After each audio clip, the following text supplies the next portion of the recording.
এদিকে আবারও হামলার শিকার হলেন নাসিরউদ্দিন পাটোয়ারি। রাতে সিলেটের জৈন্তাপুরে জুলাই পদযাত্রা শেষে ফেরার পথে তার গাড়ি বহরে পাথর ছোড়া হয়। এতে গাড়ির কাঁচ ভেঙে যায়। চিকিৎসাধীন অবস্থায় মারা গেছেন নাসিরউদ্দিন পাটোয়ারি সহ দুইজন। শুয়ারের বাচ্চারা চেনে না জাতিকে, আমাদের নাসিরউদ্দিন পাটোয়ারির উপর তারা হামলা চালাচ্ছে। আমি তাদের উদ্দেশ্যে বলতে চাই, গুলি করে খুন করে হেমাবেগে হাবিকে শুয়ারের বাচ্চারা চেনে না জাতিকে। এবার নাসিরউদ্দিন সার্জিসদের পাশে দাঁড়ালেন লুৎফর রহমান বাবর। আমার 3টা মৃত্যুদণ্ড থেকে আল্লাহ পাক ছুটে নিয়ে আসছে। এই ছাত্র জনতা গণ অভ্যুত্থানের সবচেয়ে বড় বেনিফিশিয়ারি আমি ব্যক্তিগতভাবে। আওয়ামী লীগ ঠিক যেইভাবে খালেদা জিয়ার গাড়ি ভরে হামলা করেছিল, ঠিক একইভাবে এনসিপির উপরে চড়া হচ্ছে বিএনপি ও তার অঙ্গ সংগঠনের নেতারা।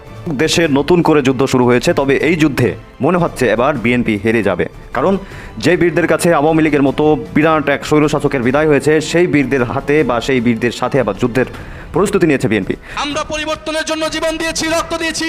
এক দলকে ক্ষমতা থেকে সরিয়ে আরেক দলের লুটপাটের জন্য বাংলাদেশের ছাত্র জনতা রক্ত দেয় নাই। এরা যে এখন যা ঘটাইতেছে, মানে এনসিপি আর বিএনপি যা কিছু ঘটাইতেছে হবিগঞ্জে, শ্রীমঙ্গলে এবং যে কোনো জায়গায় যা কিছু ঘটতেছে, সবই সমঝোতার মাধ্যমে। এই জুলাই থেকে জামাত ইসলামকে মুছা ফেলার জন্য এরা দুজন সন্ধি কইরা এই কাজগুলা করতেছে। এরকম একটা ইঙ্গিত দিছে, না বুঝা স্ট্যাটাস দিল, আর বুঝা দিলে আবার ডিলিট করলো কেন, মুছা ফেললো কেন? নিশ্চয়ই মুরব্বীরা বলছে এগুলো বলতে নাই। কারণ কি জানেন, এর মধ্যে কিছুটা সত্য লুকায় রয়েছে। তো স্ট্যাটাসের মধ্যে উনি মুছা ফেলাক আর যাই কিছু করুক না কেন, এর মধ্যে কিছুটা সত্য আছে। সেই সত্যটা কি জানেন? এই মুরব্বীরাই চায়, অর্থাৎ জামাতে ইসলামী মনে মনে চায় জুলাই সবাই এগিয়ে যাক। কারণ জামাতে ইসলামের একেবারে ভিতর থেকে হয়তো এমন কিছু চায়, থাকে না ভাই, একটা বিরাট দল, বিরাট দলের মধ্যে মেইন কিছু লোক তো আছে যারা অনেক কথা বাইরে প্রকাশ করে না, যেন জনগণ না জানতে পারে। ওই বিশেষ কিছু লোকের মনের চাওয়াতে এমনও হইতে পারে জুলাই গণ অভ্যুত্থানের সাথে তারাই জড়িত, তারাই জীবন দিতে গেছিল ওই গুলির সামনে, তাদেরকে সামনে এগিয়ে দাও, আমরা তাদের পিছনে থাকি। দর্শক, দেশের অবস্থা ভালো নয়, দেশের অবস্থা খুবই নাজেহাল। 1 নয় 2 নয় 3বার করে নাসিরউদ্দিন পাটোয়ারির উপরে হামলা করছে বিএনপির অঙ্গ সংগঠনের নেতা কর্মীরা। দর্শক, এটা কিসের ইঙ্গিত? এটা কি বোঝানো হচ্ছে? আসলে কি নাসিরউদ্দিন পাটোয়ারিকে দেশ থেকে বা পৃথিবী থেকে চির বিদায় জানানোর জন্য একটা ষড়যন্ত্র হচ্ছে? যদি তাই না হয়, তাহলে কেন একের পর এক নাসিরউদ্দিন পাটোয়ারির উপরে হামলা করা হচ্ছে? আজকে নাসিরউদ্দিন পাটোয়ারি গুরুতর আহত হয়েছে। এভাবে যদি চলতে থাকে, যে কোনো মুহূর্তে নাসিরউদ্দিন পাটোয়ারি মৃত্যুবরণ করতে পারে। দর্শক, দেশের পক্ষে কথা বলার কারণে এবং কি অন্যায়ের বিরুদ্ধে কথা বলার কারণে জীবন দিতে হয়েছে শরীফ ওসমান হাদিকে। এখন যেরকম পরিস্থিতি আমরা দেখতে পাচ্ছি বা লক্ষ্য করতে পারছি, তাতে বোঝার বাকি নেই যে হয়তো নাসিরউদ্দিন পাটোয়ারির মৃত্যুর সংবাদ যে কোনো সময় আমাদের কানে ভেসে উঠতে পারে। দর্শক, এক হাদি হত্যার কাণ্ড নেই এখন পর্যন্ত দেশ মাঝে মধ্যে উত্তাল হয়ে ওঠে। আবার যদি এই নাসিরউদ্দিন পাটোয়ারির মতো একজন লড়াকু বীর সৈনিক, যে কিনা অন্যায়ের সাথে কোনোভাবে আপোষ করতে জানে না, যার কথার একটা ওয়েট, ওজন বা কি বলে আপনার স্বৈরচার যারা গঠন করতে চায়, যারা দেশ বিক্রি করার চিন্তা ভাবনা করে, যারা দেশকে কাজে লাগিয়ে দেশকে পুঁজি বানিয়ে যারা নিজের পেট ভরার চিন্তা ভাবনা করে, নাসিরউদ্দিন পাটোয়ারির একটা কথা যারা সহ্য করতে পারে না। দর্শক, নাসিরউদ্দিন পাটোয়ারির প্রত্যেকটা কথাই যেন একটা অ্যাটম বোমা, যেটা আমরা ইতিমধ্যে লক্ষ্য করতে পারি। নাসিরউদ্দিন পাটোয়ারির কথা হজম করার মতো নেতাকর্মী বাংলাদেশে খুব কমই আছে। দর্শক, এখানে অনেকগুলো ধরেন লোক আছে, একজন বাই মেরেছে বা পাদ মেরেছে, নাকে গন্ধ আসলে একজন যদি বলে কোন বেটা শালাই কাজটা করলো, যে পাদ মারবে তারই কিন্তু গায়ে লাগবে। ঠিক তেমনিভাবে নাসিরউদ্দিন পাটোয়ারি যখন কোনো অন্যায়ের বিরুদ্ধে কথা বলে, তারাই ক্ষিপ্ত হয়, অর্থাৎ যাদের গায়ে লাগে। এখন কথা হলো, আপনাদের গায়ে লাগলো কেন? নিশ্চয়ই আপনারা এই পাপের সাথে, এই অন্যায় কাজের সাথে জড়িত আছেন, যুক্ত আছেন, যার কারণে নাসিরউদ্দিন পাটোয়ারির কথাগুলো আপনাদের গায়ে লাগে। এখন নাসিরউদ্দিন পাটোয়ারির যে পরিস্থিতি, একের পর এক যেইভাবে হামলার শিকার হচ্ছে, তাতে যে কোনো মুহূর্তে, যে কোনো সময়, যে কোনো অবস্থাতেই হয়তো আমার আপনার কানে এমন একটা শব্দ আসতে পারে, নাসিরউদ্দিন পাটোয়ারি আর পৃথিবীতে বেঁচে নেই। দর্শক, আজকে রক্তাক্ত করা হয়েছে নাসিরউদ্দিন পাটোয়ারিকে। গত 2 দিন আগে একজন এনসিপি নেতা নেতাকর্মীর চোখ উপড়ে ফেলা হয়েছে এবং কি আরো অনেকগুলো এনসিপি নেতাকর্মীদেরকে মারধর করে করে হাত পা ভেঙে দেওয়া হয়েছে। একের পর এক যেন এই জুলাই পদযাত্রা করতে গিয়ে এরকম হামলার শিকার হচ্ছে এনসিপি নেতাকর্মীরা। আরে ভাই, আপনারা কি ভুলে গেছেন যাদের কারণে আপনারা নতুন একটা ক্ষমতার চেয়ার পেয়েছেন, যাদের কারণে এখন আপনারা দাপট দেখাচ্ছেন, যাদের কারণে কথা বলার সুযোগ পাচ্ছেন, আজকে তাদের উপরে কেন হামলা করছেন? কি এমন অপরাধ করেছে তারা? তারা তো অন্যায়ের বিরুদ্ধে কথা বলছে, তারা তো ন্যায়ের পক্ষে কথা বলছে। এটাই কি তাহলে তাদের সবথেকে বড় অপরাধ? দর্শক শ্রোতা, আজকের ভিডিওটি পুরোপুরি দেখুন, অনেক কিছু জানতে পারবেন, অনেক রহস্যময় বিষয় আজকের এই ভিডিওর মাধ্যমে ফ্ল্যাশ হতে চলেছে। তাই ধৈর্য সহকারে আপনাদেরকে আজকের ভিডিওটি দেখতে হবে এবং মনোযোগ সহকারে শুনতে হবে, তাহলে সবকিছু খোলাসা হয়ে যাবে। তো চলুন দর্শক, কথা বাড়াবো না, তার আগে বলবো আমাদের এই চ্যানেলে যদি আপনারা নতুন হন, প্রতিনিয়ত এই ধরনের গরম গরম খবরগুলো পেতে চ্যানেলটি সাবস্ক্রাইব করবেন। আর যারা করেছেন ধন্যবাদ। চলুন একটা লাইক দিয়ে আমরা বিস্তারিত আলোচনায় চলে যাই। আমরা পরিবর্তনের জন্য জীবন দিয়েছি, রক্ত দিয়েছি। এক দলকে ক্ষমতা থেকে সরিয়ে আরেক দলের লুটপাটের জন্য বাংলাদেশের ছাত্র জনতা রক্ত দেয় নাই। ফলে আপনারা ভয় পাবেন না। বিগত সময়ে একটা দলের শাসন ছিল, আর কোনো দল কথা বলতে পারতো না। কথা বললেই জেলে নিয়ে যাওয়া হতো, গুম করা হতো, হয়রানি করা হতো। আমরা দেখছি বাংলাদেশকে আবারও সেবার একদলীয় শাসনের দিকে নিয়ে যাওয়ার চেষ্টা করা হচ্ছে। এক ক্ষমতাসীন দল, সরকারি দল, শুধু তারাই কথা বলবে, অন্য দলকে কথা বলতে দেওয়া হবে না। সংসদে আমাদেরকে কথা বলতে দেওয়া হয় না। আমরা জনসভায় কথা বলতে গেলে ককটেল ফুটানো হয়, বোমা মারানো হয়। এই একদলীয় শাসন যদি আবার শুরু করার কথা কেউ ভাবে, আওয়ামী লীগের পরিণতির কথা আপনারা ভাববেন। আওয়ামী লীগ 16 বছর একদলীয় শাসন করে দিল্লিতে হেলিকপ্টার নিয়ে পালাতে হয়েছিল। এখন তারা নিষিদ্ধ টাকা দিয়ে কয়েকটা মিছিল করে তারা হচ্ছে বাংলাদেশে অস্থিতিশীলতা তৈরি করার চেষ্টা করছে। সেই আওয়ামী লীগের বিরুদ্ধে আমরা ঐক্যবদ্ধভাবে থাকব। জুলাই গণ অভ্যুত্থান হয়েছিল 2024 সালে। 2026 সালে আজকে 2 বছর আমরা বর্ষ পূর্তি উপলক্ষে এই সকল বিভিন্ন উপজেলায় আমরা যাচ্ছি জুলাই পদযাত্রা নিয়ে। আমাদের এবারে জুলাই পদযাত্রার 5টি বিষয়কে সামনে রেখে আমরা এসেছি আপনাদের কাছে। সেই 5টি বিষয় হচ্ছে গণভোটের গণরায় বাস্তবায়ন। আপনারা জানেন 2024 সালের গণ অভ্যুত্থানের পরে আমাদের সকলের দাবি ছিল সংস্কার, অর্থাৎ দেশের পরিবর্তন। বিগত স্বৈরাচারী শেখ হাসিনার সরকার বাংলাদেশ থেকে কোটি কোটি টাকা বিদেশে পাচার করেছে, লুটপাট করেছে, বিরোধী রাজনৈতিক নেতাকর্মীদের গুম খুন করেছে এবং শাপলা গণহত্যা করেছে, পিলখানা হত্যাকাণ্ড ঘটিয়েছে এবং জুলাই মাসে সাধারণ ছাত্রদেরকে হত্যা করেছিল। সেটার বিচার আমরা চেয়েছিলাম। আমরা এমন একটা দেশ এবং সরকার চেয়েছিলাম যাতে বাংলাদেশে কথা বলার অধিকার থাকে, মত প্রকাশের অধিকার থাকে। সে কারণে সংস্কারের দাবি এসেছিল এবং আপনারা দেখেছেন 32টি দল মিলে দীর্ঘ 6-7 মাস ধরে আলোচনা করে তারা জুলাই সনদ প্রণীত করেছিল এবং সেই জুলাই সনদের জন্যই পরবর্তীতে নির্বাচন হয়েছিল, গণভোট এবং সংসদ নির্বাচন একসাথে হয়েছিল। সেই সংসদ নির্বাচনের পাশে গণভোটে আমরা সবাই হ্যাঁ অথবা নাতে ভোট দিয়েছিলাম। বাংলাদেশের 70% মানুষ হ্যাঁ পক্ষে, সংস্কারের পক্ষে ভোট দিয়েছিলেন কিনা আপনারা হ্যাঁ পক্ষে ভোট? আমরা সবাই কিন্তু হ্যাঁ পক্ষে, সংস্কারের পক্ষে ভোট দিয়েছিলাম। কিন্তু এই বিএনপি সরকার ক্ষমতায় আসার পরে পাল্টে গিয়ে সেই সংস্কার এবং জুলাই সনদকে অস্বীকৃতি জানিয়েছে, গণভোটকে অস্বীকৃতি জানিয়েছে এবং এখন পর্যন্ত তারা সংস্কার বাস্তবায়ন করে নাই। আমরা বলছি সংস্কার হচ্ছে জনগণের ম্যান্ডেট। আমরা সবাই ভোট দিয়েছি সংস্কারের পক্ষে। কেন আমরা সংস্কার চাই? আমরা সংস্কার চাই যাতে পুলিশ সংস্কার হয়, পুলিশ কোনো দলীয় পুলিশ না হয়, প্রশাসন কোনো দলীয় পুলিশ প্রশাসন না হয়। আপনারা আদালতে গেলে যাতে ন্যায় বিচার পান। যদি জুলাই সনদ বাস্তবায়ন না হয় তাহলে চাঁদাবাজি, দুর্নীতি কোনো কিছুই বন্ধ হবে না। বিএনপি, এনসিপি শুনতে কিন্তু কাছাকাছি। এই মুহূর্তে এই দুইটা দলই কিন্তু আলোচনার শীর্ষে। একটা মজার ঘটনা দেখাই আপনাদের। গতকালকে বলছিলাম না যে নাসিরউদ্দিন পাটোয়ারি হচ্ছে একমাত্র টার্গেট। হ্যাঁ, দেখেন এমন একজনের কথা শোনামু, ওনার কথা থেকে বুঝা নিতে হবে যে এটা উপর থেকে আসছে।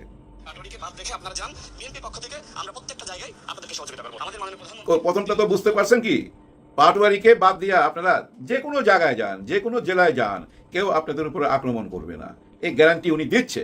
দেখেন আবার শুনেন। পাটোয়ারিকে বাদ রেখে আপনারা যান, বিএনপির পক্ষ থেকে আমরা প্রত্যেকটা জায়গায় আপনাদেরকে সহযোগিতা করব। আমাদের মাননীয় প্রধানমন্ত্রী তিনি অত্যন্ত সহনশীল, আন্তরিক এবং বিনয়ী। আমাদের অপোজিশনে এই মুহূর্তে যারা আছে, আমি মনে করি মাননীয় প্রধানমন্ত্রীর যে আচরণ, আন্তরিকতা, সেখান থেকে তাদের অনেক কিছু আচরণ এবং ওনার চলাফেরা ফলো করতে বলতেছে। আমি জানি না, আমাদের দেশের বয়স হয়ে গেছে 55 বছর। প্রথম আসলো তাজউদ্দিন সাহেব, তারপরে বঙ্গবন্ধু শেখ মুজিবুর রহমান, শহীদ প্রেসিডেন্ট জিয়াউর রহমান, এরশাদ সাহেব, আমাদের শেখ হাসিনা, বেগম খালেদা জিয়া, আর মাঝখানে 18 মাস ডক্টর ইউনূস, আরও কেউ ছিল। কার কাছ থেকে কি শিখছে কে আমি জানি না। হ্যাঁ, কেউ কিছু শিখতে চায় না তো ভাই। কারণ কি জানেন, আমরা মানুষের সমালোচনা করতে পছন্দ করি। আর কেন করি? দরকার আছে। এই সমালোচনা না করলে না ভাই এই সমাজ নষ্ট হয়ে যাবে। তো মনে করেন আমি একটু ভুল পথে গেলে আপনি সমালোচনা করতেই পারেন, আর এটা আমাকে মাইনা নিতে হবে। আপনার সমালোচনাই আমাকে একটা গাইডলাইন দিবে যে তুমি এদিকে না, এদিকে না, এদিকে যাও। কারণ কি জানেন, সমাজে যা কিছু আমরা দেখি আমাদের কাছে খারাপ লাগে বললেই তো সমালোচনা করি। আবার এমনও আছে যে সমালোচনা করার জন্যই সমালোচনা করা, আবার এমনও আছে পয়সা দিলে সমালোচনা করা হয়, হ্যাঁ পয়সা দিয়ে আমার প্রশংসাও করা হয়। ওই যে ওবায়দুল কাদের কিন্তু বলতো একটা কথা যে আওয়ামী লীগের পতন হইলে 2 লক্ষ ওই পারে চলে যাবে, 2 লক্ষর কথা বলছে। তার মানে উনি জানতো এই দেশে গৃহযুদ্ধ হবে, কারণ আওয়ামী লীগ এত জুলুম করে ফেলাইছে, তাদের পতন হওয়ার সঙ্গে সঙ্গে ঝাঁপায়া পড়বে, এই জন্যই কথা বলছিল। কিন্তু সেটা তো হয় নাই, এবং সেটা যে হয় নাই এর পিছনে অবদান আছে ভাই জামাত ইসলামের আছে এবং ছাত্র শিবিরেরও আছে। তখনও কিন্তু এনসিপির জন্ম হয় নাই, এর অনেক পরে এনসিপির জন্ম হয়েছে। দেশের পরিস্থিতি একটু ঠিক হওয়ার পর এনসিপির জন্ম হইল। আর সে এনসিপি আজকে কোন পর্যায়ে আছে বলেন তো? এই যে শিশু, সেই দিনই জন্ম হয়েছে, আজই দেখেন সবচেয়ে বড় বিরোধী দল হয়ে গেছে। জামাতের আলোচনা একটু পিছিয়ে গেছে না? জামাতের আলোচনা আছে এই মুহূর্তে? না, নাই। এবং ওই সংসদের দিকে তাকান, বিএনপির জন্য চ্যালেঞ্জ মনে হয় জামাত ইসলামকে? মোটেও মনে হয় না। বিএনপি মনেই করে না ওনারা আমাদের জন্য কোনো চ্যালেঞ্জ, এবং ওনারা এমন কোনো চ্যালেঞ্জ সামনে আনতে পারে নাই যার কারণে বিএনপি এই সংসদে বিব্রত বোধ করছে। এরকম কোনো চ্যালেঞ্জ এই পর্যন্ত আসে নাই। কিন্তু দেখেন এনসিপির মাত্র 6 জন, আর জামাত ইসলামের 70-এর উপরে সব মিলায়া, আর ওনাদের 6 জন, আরো সাথে দিয়ে একজন থাকতে পারে। এই 6 জনের মধ্যে নাহিদ ইসলাম কথা বলে, আক্তার হোসেন কথা বলে, হাসনাত আব্দুল্লাহ কথা বলে, আর 2-1 কথা বলে। আর ওদের কথার মধ্যে এমন এমন সত্য থাকে যে সত্যগুলা হজম করতে প্রবলেম হয়। হ্যাঁ, বিএনপির হজম করতে প্রবলেম হয়। তার মানে কি জানেন, সবচেয়ে বড় বিরোধী দল এই সংসদে কে? এনসিপি। এনসিপি বিএনপির জন্য চ্যালেঞ্জ। কেন এত জোর দিয়ে বলতেছি দেখেন, এই যে গত 4-5 দিন যে ঘটনাগুলো ঘটতেছে, একটি ছোট্ট দল, গণ অভ্যুত্থান থেকে উঠে আসা একটি ছোট্ট দল, নান্না মুন্না ছোট্ট একটা বাচ্চা, সেই দিনের তারাই আজকে দেখেন সবচেয়ে বড় দলের একমাত্র বিরোধী দল এই এনসিপি। হ্যাঁ ভাই, উঠে আসছে তো, অনেক উপরে উঠে গেছে। এর পিছনে কি কোনো জাদু মন্ত্র আছে, কোনো চালাকি আছে? হ্যাঁ, কিছুটা তো কৌশল আছেই। সেটা কার? নাসিরউদ্দিন পাটোয়ারি। তার কিছু কৌশল আছে, সে জানে কিভাবে মার্কেটিং করতে হয়। হ্যাঁ ভাই, ওইটার উপরেই তার লেখাপড়া করা। এই এনসিপি দলটাকে কিভাবে মানুষের মনের কাছে পৌঁছায় দিতে পারবে, আলোচনায় রাখতে পারবে, মিডিয়াকে ব্যবহার করে কিভাবে নিজেদের নাম ফুটাইতে পারবে, এগুলো অঙ্ক তার ভিতরে আছে, যার জন্য তার কথাবার্তার স্টাইল অন্যরকম। হ্যাঁ ভাই, উনি যদি সোজা সাজা কথা বলতো আজকে এত বিতর্ক হইতো। এই যে রাশেদ খান বলতেছে, রাশেদ খানের কথা মূল্য দিতে হবে তো, কারণ উনার উঠা বসা কার সাথে? পিএম এর সাথে। তার মানে কি জানেন, পিএম এর মনের কথা উনি তো জানে, নাহলে উনি এই কথা কেন বলবে? যে কোনো জায়গায় যাইতে পারেন আপনারা, কিন্তু নাসিরউদ্দিন পাটোয়ারিকে নেওয়া যাবে না। এমনও হইতে পারে তার ব্যক্তিগত, এমনও হইতে পারে তার ব্যক্তিগত অভিমত, কারণ নাসিরউদ্দিন পাটোয়ারি তাকে বলছিল না যে জুতা টানার কথা। আবার সেও কিন্তু এই অনলাইনে আইসা ওই যে শুয়োরের সাথে বাচ্চা বইলা ভাই গালাগালি যেভাবে পারছে সেভাবেই করছে। এর কিন্তু ভীষণ রাগ, এই রাশেদ খানের কিন্তু ভীষণ রাগ এই নাসিরউদ্দিন পাটোয়ারির উপর, যার জন্য তারে খায়া দিতে চায়, তারে রাইখা যাও, তারে নিয়ে গেলে আবার মাইট দিতে পারি, এই ভয়টা ঢুকাইতে চায়। কিন্তু কথা হচ্ছে গণ অভ্যুত্থান থেকে উঠে আসা ছোট্ট একটা দলকে এত বড় দল বিএনপি কেন এতটা গুরুত্ব দিচ্ছে? শ্রীমঙ্গল থেকে ওই হবিগঞ্জ পর্যন্ত তো দেখছেন কি অবস্থা, যেভাবে পুলিশ, বিজেপি, প্লাটুনে প্লাটুন, পুলিশও ছিল ভাই 400-500, তার মধ্যে আবার মাঝখানে ছিল ছাত্র দলের ক্যাডাররা, ওনারা ছিল, সবাই মিলা কেন ওনাদেরকে রুখতে চাইলো। হামলা হয়েছে, তাদের উপর মামলা করতে যাবে, সে মামলা নিয়ে কত রকম কেলেঙ্কারি, পরে মামলা নিছে। কিন্তু এর মধ্যে আবার নতুন মামলা হয়েছে, সেটা কি জানেন? আমাদের নাসিরউদ্দিন পাটোয়ারি আইফোন চুরি করছে, আরো কে কে জানি কি কি চুরি করছে, এরকম মামলাও হয়ে গেছে। ওই যে অতীতে শুনছিলেন না, আমাদের এই যে বর্তমান যে শিক্ষামন্ত্রী, উনি নাকি ভ্যানিটি ব্যাগ চুরি করছিল, এরকম কথাই শুনছিলাম আওয়ামী লীগের আমলে। তার মানে ওইখান থেকেই উঠে আসলো এখন ওই আইফোনের মধ্যে। তার মানে চোর বানাইতে হবে, তাই না? ওকে চোর বানাইতে হবে। ওই যে বলে না, ওকে বাদ দিয়ে যাইতে হবে, নাইলে পিটুনি, ওকে বাদ দিতে হবে, মাইনাস করতে হবে। কিন্তু মাইনাস হবে না, কারণ কি জানেন? অঙ্গাঙ্গি ভাবে জড়িত তো এনসিপির এই কয়েকটা মানুষ, অঙ্গাঙ্গি ভাবে জড়িত তো এনসিপির এই কয়জন, ওরা তো মৃত্যুর মুখ থেকে বাইচে আসছে। এই জুলাই গণ অভ্যুত্থানের সাথে তো তারা জড়িত ছিল। অনেক আইসা বলেন 17 বছর যাবত আমরা ভিত তৈরি করছি, আর ওই ভিতের উপরে আইসা তারা জয় ছিনিয়ে নিয়ে যাবে, এটা তো হইতে পারে না। কেউ জয় ছিনিয়ে নিবে না। আপনাদের দাবি তো আমরা মাইনা নিয়েছি না। আপনারা বলছেন লন্ডন থেকে পরিচালনা করছেন এই জুলাই গণ অভ্যুত্থান, আপনারা বলছেন এই শিলং থেকে পরিচালনা করছেন এই জুলাই অভ্যুত্থান। আপনারা না থাকলে এই জুলাই বিফল হয়ে যেত। এই জুলাই সফলতা আসছে আপনাদের কারণে, আপনারা দাবি করছেন, সেটা তো আমরা মাইনা নিছি, অস্বীকার যাই না তো। কিন্তু ওই 50% ভোট নিয়ে আপনারা এখন দেশ চালাইতেছেন, জনগণের 70% ভোটের কি করলেন সেটা বলেন না বলেই তো এত কথা। যাই হোক, আজকে এই সাবজেক্ট না, সাবজেক্ট হচ্ছে ভাই এখন কে কার। দেখেন বর্তমান রাজনীতিতে কে কার, এর মধ্যে শুনছেন না 11 দল ভাঙ্গা যাইতেছে, মামুনুল হক সাহেব বাইরে হয়ে গেল, উনি আর এনাদের সঙ্গে নাই। এর মধ্যে এনসিপিও ভাঙ্গা যাইতে পারে, বহু রকম কথা শুনছেন, সব কথা ভুয়া কথা। শিবিরের সাবেক সভাপতি জাহিদুল ইসলাম একটা স্ট্যাটাস দিছে, আপনারা দেখছেন, পরে স্ট্যাটাসটা উনি মুছা ফেলছে। আমার মনে হয় ওনার সাথে ভাই উপরের নেতাদের যোগাযোগ নাই, একটু যোগাযোগ বিচ্ছিন্ন হয়ে গেছে, মন গড়া একটা স্ট্যাটাস দিছে। অথবা এমনও হইতে পারে এর মধ্যেই সব রহস্য। স্ট্যাটাস কি ছিল জানেন? যে এরা যে এখন যা ঘটাইতেছে, মানে এনসিপি আর বিএনপি যা কিছু ঘটাইতেছে হবিগঞ্জে, শ্রীমঙ্গলে এবং যে কোনো জায়গায় যা কিছু ঘটতেছে, সবই সমঝোতার মাধ্যমে।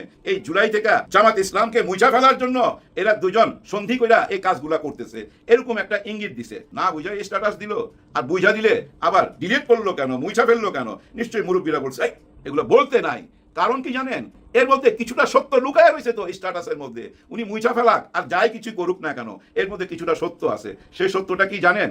এই মুরব্বীরাই চায়, অর্থাৎ জামাত ইসলামী মনে মনে চায় জুলাই সবাই এগিয়ে যাক। কারণ জামাত ইসলামের একেবারে ভিতর থেকে হয়তো এমন কিছু চায়, থাকে না ভাই, একটা বিরাট দল, বিরাট দলের মধ্যে মেইন কিছু লোক তো আছে যারা অনেক কথা বাইরে প্রকাশ করে না, যেন জনগণ না জানতে পারে। ওই বিশেষ কিছু লোকের মনের চাওয়াতে এমনও হতে পারে জুলাই গণ অভ্যুত্থানের সাথে তারাই জড়িত, তারাই জীবন দিতে গেছিল ওই গুলির সামনে, তাদেরকে সামনে এগিয়ে দাও, আমরা তাদের পিছনে থাকি। নির্বাচনে 2-3 মাস পরে অনেক কথা বলা হয়েছে, এই নির্বাচনে কারচুপি টারচুপি হইতে পারে, এরকম ইঙ্গিত দিছে। আমি ওইদিকে যাবো না, ওগুলোর সাথে আমি একমত না। কারণ কি জানেন? যদি জনগণ আপনাদেরকে ক্ষমতা দিয়া থাকে, আপনারা রাখতে পারেন নাই, এইটাই তো সত্য, তাই না? আপনাদের কথা থেকেই তো বোঝা যায় যে জনগণ আমাদের চাইছিল, কিন্তু আমরা ইচ্ছা করে সরে গেছি। আমরা চাই নাই দেশে কোনো হট্টগোল হোক, দেশে কোনো গৃহযুদ্ধ হোক, এটা আপনারা চান নাই বলছেন। তার মানে কি জানেন? আপনাদের ওই শক্তিটা নাই ক্ষমতা ধরে রাখার, এটা আপনারা নিশ্চয়ই বুঝতে পারছেন। আমার কথা বুঝার চেষ্টা করেন। এরকম চিন্তা ভাবনা থেকে নিজেরা আবার নতুন করে তৈরি হওয়ার জন্য ভাই সময় লাগবে, তো সেই সময়টা নিতে চাচ্ছে। আর ওই সময়টা তো বৈশা থাকলে হবে না। এখন তো ভাই ওনারা রাস্তায় নামলে বলে রাজাকার রাজাকার, আলবদর আলবদর, ওই আবার পুরানা কাহিনী সামনে নিয়ে আসে। আর এই কাহিনী লেখার জন্য তো ভাই শুধু বিএনপি না ভাই, আওয়ামী লীগও তো আছে। এই দুই দল মিলা ওই একই কথা বলে, যার জন্য এমন হইতে পারে ওকে একটু সময় নাও, এই বীরদেরকে সামনে ঠেলা দাও। দেখেন নির্বাচনের আগেও কিন্তু ডাক্তার শফিকুর রহমান স্যার বলছিল, কিন্তু আমরা এই জওয়ানদেরকে সামনে রেখে পিছনে থাকতে চাই, কারণ তারাই তো দেশের ভবিষ্যৎ। এই কথাগুলো বলছে, নিশ্চয়ই আপনাদের মনে আছে। ওই ফর্মুলায় যাইতে পারে। এনসিপি লাভ হইলো তো ভাই, অনেক লাভ হইলো। এই টক শোগুলোর মধ্যে আইসা বলতো না, ওরা দাঁড়াইলে কে আসবে, ওরা ডাক দিলে 100 লোকও আসবে না। আজকে দেখেন ওদেরকে রুইখা দেওয়ার জন্য প্লাটুনে প্লাটুন বিজেপি এবং শত শত হাজার হাজার পুলিশ, ছাত্র দল সবাই মিলে ওদেরকে রুখতে পারতেছে না। ব্যাপারটা বুঝছেন কোন পর্যায়ে গেছে? কিন্তু মূল শক্তি কোথায়? মূল শক্তি ভাই, যে যত কথাই বলেন, ওনাদের পিছনের মূল শক্তি ছাত্র শিবির, জামাত ইসলাম এবং আমাদের মামুনুল হক সাহেব। উনার শক্তি কিন্তু আলাদা শক্তি। হ্যাঁ ভাই, টোটালটাই আলাদা শক্তি। হেফাজতে ইসলামের শাপলা চত্বরের ওই সমাবেশ দেখা বুঝেন নাই? টোটালটাই আলাদা শক্তি। অনেকেই বলতে চায় উনি ভিতরে ভিতরে বিএনপির সাথে হাত মিলায় ফেলাইছে। অসম্ভব, হইতে পারে না। যতক্ষণ পর্যন্ত এই সংস্কারের দাবি আদায় না হবে, গণভোটের রায় না পাবো, হ্যাঁ এই গণভোটের রায় না পাবো, ততক্ষণ পর্যন্ত 11 দলকে কেউ ভাঙতে পারবে না। অ্যাডভান্স বইলা গেলাম, আপনারা লেখা রাখেন, কেউ ভাঙতে পারবে না। যতক্ষণ পর্যন্ত জুলাই সনদপত্র পাস না হবে, যতক্ষণ পর্যন্ত আপনারা ওই 70% জনগণের ভোটের অধিকার না দিবেন, ততক্ষণ পর্যন্ত 11 দলকে কেউ ভাঙতে পারবেন না। আর ওই 11 দলের 10 দল মিলাই কিন্তু এই এনসিপি কে সামনে ঠেলা দিছে। এটা আপনাদের মাথায় রাখতে হবে। এই এনসিপি কে সামনে ঠেলা দেওয়ার কারণ ওনারাই তো জুলাই আনছে, ওনাদের কারণেই তো আজকে এই দেশে আবার নির্বাচন হয়েছে। এই জুলাই কারণে আপনারা সবাই সব কিছু পাইয়া গেলেন, কিন্তু আমরা 70% মানুষ যে ভোট দিলাম, আমরা কিছু পাইলাম না। হ্যাঁ, আমাদের এই অধিকারটা আপনাদের দিতেই হবে। যতক্ষণ না দিবেন ততক্ষণ আন্দোলন চলতে থাকবে। ও আজকাল তো আবার আন্দোলনকে মব বলা হয়, কিন্তু এই যে হবিগঞ্জে যা কিছু হইলো, এটা কি মব? নিশ্চয়ই এটা মব না। আমাদের সালাউদ্দিন সাহেব একটা কথা বলছিল, ডক্টর ইউনূস স্যারের আমলে সালাউদ্দিন সাহেব বলছিল, এই মব টপ সব ধ্বংস করে দেবো যদি আমরা ক্ষমতায় যাইতে পারি, নির্বাচিত হয়ে আসতে পারি। নির্বাচিত হয়ে আসার পর ডেইলি স্টারের প্রতিবেদনে কি আসছে? 171টা গণপিটুনি হয়েছে, এর মধ্যে 71 জন পৃথিবী ছাইরা চইলা গেছে, আরো অনেক কাহিনী, 90টা ডাকাতি হয়েছে। এই 2026-এর 4 মাস, মাত্র 4 মাসের হিসাব দিছে। তার মানে আইন শৃঙ্খলার অবস্থাটা কি সালাউদ্দিন সাহেব আপনি নিজেই জানেন। তারপরও জানি এগুলা মুখে স্বীকার যাবে না। কারণ কি জানেন? আবার সেই পুরনো ধাঁচের রাজনীতি, আবার সেই ভয় ঢুকায় দাও, আবার মামলায় ফাঁসায় দাও, বেশি কথা কইলে 4টা মামলা ঢুকা দাও। ওই রাজনীতিতে ফেরত যাচ্ছে ধীরে ধীরে, সেটা যাইতে দেওয়া যাবে না। বিরোধী দলের সবাইকে বলতে চাই, আপনারা যে সংসদে আছেন, আপনাদের পাওয়ার কোথায় জানেন? এই 70% ভোট। এই 70% ভোট তো আপনাদেরকেই দিছে। হিসাবে হয়তো আপনারা সরকার গঠন করতে পারেন নাই, কিন্তু 70% ভোট দিয়ে আপনাদেরকে পাহারাদার হিসাবে পাঠাইছি। আমাদের ভোট যদি চুরি হয়ে যায়, এই জন্য আপনারা দায়ী থাকবেন, কারণ আপনাদেরকে আমরা পাহারাদার হিসাবে এই সংসদে পাঠাইছি। এই দেশের মধ্যে আপনারা পাহারাদার। আবার যেন সেই গুম খুনের সংস্কৃতি চালু না হয়, এগুলো পাহারা দেওয়ার জন্য আপনাদের পাঠাইছি। আপনারা সেটাই পাহারা দিয়ে রাখেন, বাকিটা তো উপরালাই আছে। সবাই সবার জন্য দোয়া করবেন। আর 5ই আগস্টের জন্য আমরা অপেক্ষায় করি। 5ই আগস্টে ভাই কিছু একটা হইতে পারে। হ্যাঁ ভাই, কিছু একটা হইতে পারে, কারণ 5ই আগস্টে শহীদের মা বাবারা সবাই রাস্তায় নামবে, সারা বাংলাদেশের মানুষ নামবে, যারা জুলাই গণ অভ্যুত্থানের সাথে জড়িত ছিল সবাই ভাই রাস্তায় নামবে।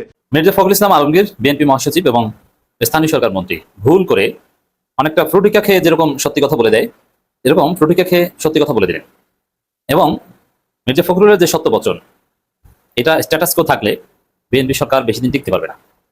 বিএনপি সরকার 5 বছর মেয়াদ পূর্ণ করুক, এটা আমরা চাই, বাট মেয়াদ পূর্ণ করতে পারবে কিনা সে বিষয়ে যথেষ্ট সন্দেহ রয়েছে। তো দর্শক, তবে বিএনপি যা স্বীকার করছে, এভাবে চললে মেয়াদ পূর্ণ করা সম্ভব না। ফ্যাসিস্টও মেয়াদ পূর্ণ করা যায়, যেমন হাসিনা তো টানা 3 বার মেয়াদ পূর্ণ করতে পেরেছেন। ইকোনমিক স্ট্যাবিলিটি লাগবে, বেকারত্ব মোটামুটি নিয়ন্ত্রণে আনতে হবে এবং ইনফ্লেশন কন্ট্রোলে থাকতে হবে। এরকম কয়েকটা ইনগ্রিডিয়েন্টস, কয়েকটা এলিমেন্টস, ইন্ডিকেটরস ঠিক থাকলে মোটামুটি একটা রেজিম ফ্যাসিস্ট হলেও টিকে থাকতে পারে।